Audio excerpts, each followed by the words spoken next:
ప్రభుత్వ ఉద్యోగులుగా గౌరవ వేతనం మాకొద్దు, గౌరవ వేతనం మాకొద్దు. అంగన్వాడీల ఐక్యత, అంగన్వాడీల ఐక్యత. కనీస వేతనం 26,000 రూపాయలు. మినీలను మెయిన్ గా, మినీలను మెయిన్ గా, మినీలను మెయిన్ గా పోరాడతాం, పోరాడతాం, పోరాడతాం, పోరాడతాం, సాధిస్తాం. ఐక్యత, అంగన్వాడీల ఐక్యత రద్దు చేయాలి. వెంటనే రద్దు చేయాలి, ఇవ్వాలి. పగపగమండే సూర్యుని చూడు, పగపగమండే సూర్యుని చూడు. అంగన్వాడీ ఐక్యత, అంగన్వాడీ ఐక్యత.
మీతో కూడా కలిసి సంఘీభావం చెప్పడానికి ఈరోజు అటు లెఫ్ట్ పార్టీలు కావచ్చు, జనసేన, తెలుగుదేశం పార్టీ, అన్ని రాజకీయ పార్టీలు కూడా మీకు మద్దతు పలకడానికి ఈరోజు ఇక్కడికి రావడం, మీకు అందరికీ కూడా తప్పనిసరిగా మా మద్దతు సహకారం ఉంటుందని చెప్పి తెలియజేసుకుంటున్నాం.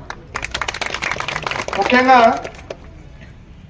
అంగన్వాడీ వర్కర్స్ గతంలో ఎప్పుడూ కూడా మీ వేతనం గురించి మాట్లాడిన సందర్భం లేదు. మొట్టమొదటగా మీ టైం స్కేల్ పెంచిన తర్వాత కూడా మీరు వేతనం గురించి మాట్లాడిన సందర్భం అయితే లేదని నేను అనుకుంటున్నా. అయినా గతంలో 7,000 ఉంటే దాన్ని 10,500 గత ప్రభుత్వంలోనే చేసింది కూడా ఒకసారి మీకు గుర్తు చేస్తున్నా.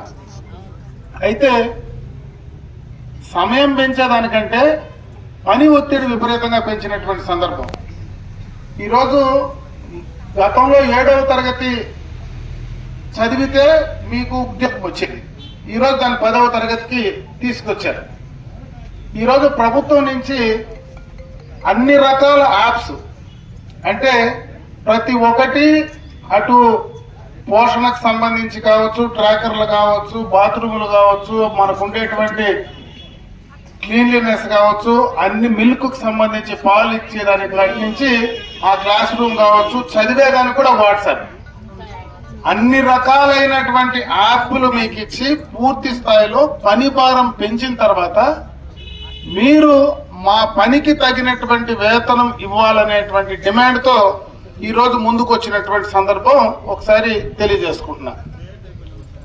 పనిని బట్టి వేతనం ఇవ్వాలనేది ఖచ్చితంగా ప్రభుత్వం కావచ్చు, చట్టపరంగా కూడా మీకు అడగడానికి ఖచ్చితంగా హక్కు ఉంది. ఈరోజు ఆ హక్కు కోసం మీరు పోరాడుతున్నారు. గతంలో జగన్మోహన్ రెడ్డి గారు పాదయాత్ర చేసిన సందర్భంలో నేను ఖచ్చితంగా మీకు చేసి ఇస్తానని చెప్పినటువంటి సందర్భాన్ని ఒకసారి గుర్తు చేస్తూ, నేనేదో ప్రభుత్వం పైన నిందలేసేటువంటి కార్యక్రమం కాదు, కానీ ఈ 4.5 సంవత్సరంలో కనీసం దానికి సంబంధించి ఎక్కడ కానీ చెయ్యకపోవడానికి మీకే కాదు, ఈరోజు ఈ రాష్ట్రంలో ఉండేటువంటి అందరూ ఉద్యోగులు, అటు టీచర్స్ కావచ్చు, మున్సిపాలిటీ వర్కర్స్ కావచ్చు, రకరకాలైనటువంటి ఉద్యోగాల్లో ఎవ్వరు కూడా సంతోషంగా లేరు. ఎవరికి పనికి సంబంధించినటువంటి వేతనమే కాదు, వాళ్ళ పనికి సరైన సమయంలో ఇవ్వాల్సినటువంటి జీతం కూడా ఇచ్చేటువంటి పరిస్థితి ఈ ప్రభుత్వానికి లేదనేది మనం గమనిస్తా ఉన్నాం.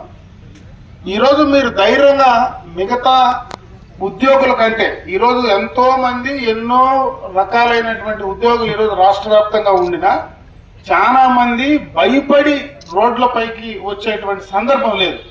ఈరోజు టీచర్స్ కావచ్చు, వాళ్ళ బాధలు విపరీతంగా ఉన్నాయి. అదేవిధంగా పోలీసులు కొంతమంది ఎవరో సర్కిల్ ఇన్స్పెక్టర్, సబ్ ఇన్స్పెక్టర్ స్థాయి పైన ఉండేటువంటి వాళ్ళకంటే కింద ఉండేటువంటి పోలీసులందరూ కూడా విపరీతమైనటువంటి వర్క్ ప్రెషర్ తో విపరీతంగా ఇబ్బందులు పడేటువంటి సందర్భం. అడగాల, ఈ ప్రభుత్వాన్ని నేను క్వశ్చన్ చేయాలా అని క్వశ్చన్ చేసే పరిస్థితే లేదు.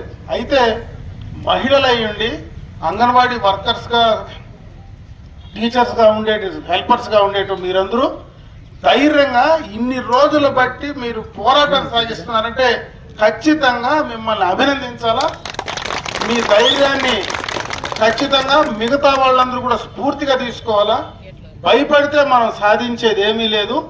అడిగి సాధించుకుంటేనే, క్వశ్చన్ చేసి సాధించుకుంటేనే మనకు సాధించుకునేటువంటి అవకాశం ఉంటుందనే దానిపైన మీరు రావడం నిజంగా కూడా చాలా సంతోషం. మీరందరూ ధైర్యంగా ఈ రకంగా కలిసికట్టుగా రాష్ట్ర వ్యాప్తంగా మీ పైన ఎస్మా ప్రయోగించి ఉద్యోగాలు తీసేస్తామన్నా ఎవరో 0.1% 2% భయపడినారు, కానీ మిగతా 99% భయపడకుండా మళ్ళా మీరు ధైర్యంగా ఉద్యోగాల్లో కూడా భయపడకుండా మళ్ళా మీరు సమ్మెలో పాల్గొనేటువంటి సందర్భం కూడా మీ యొక్క